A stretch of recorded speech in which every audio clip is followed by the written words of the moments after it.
Good evening, I'm Anthony Mason. President Trump declared an emergency today in Florida, Puerto Rico, and the U.S. Virgin Islands, all threatened by the most powerful Atlantic hurricane ever seen.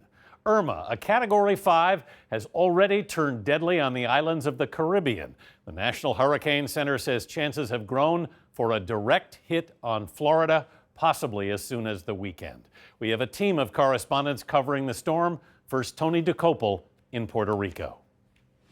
This wall of wind and rain is only getting worse tonight as hundreds of Puerto Ricans are already in shelters and more than 200 tourists from this hotel have been evacuated out of their rooms and into a ballroom where they're expecting a very long night in the storm.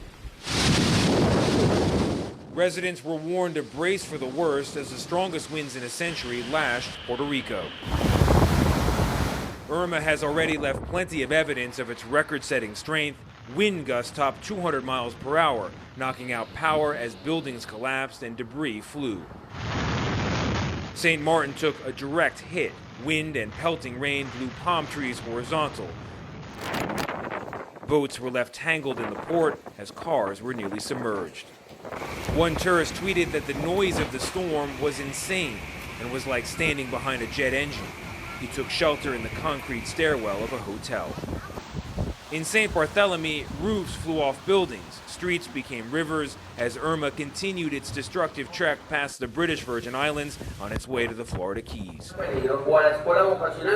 Puerto Rico ordered an evacuation of low-lying areas, but in the coastal village of Las Croabas, 80-year-old Agustin Moija has decided to stay in his home, along with his wife and grandson. Most of your neighbors have evacuated. That's right. But why not you? Because they don't feel safe in their houses. I know my house because I built it myself. It's a strong house. Puerto Rico is warning that some parts of the island may face 6 months without power.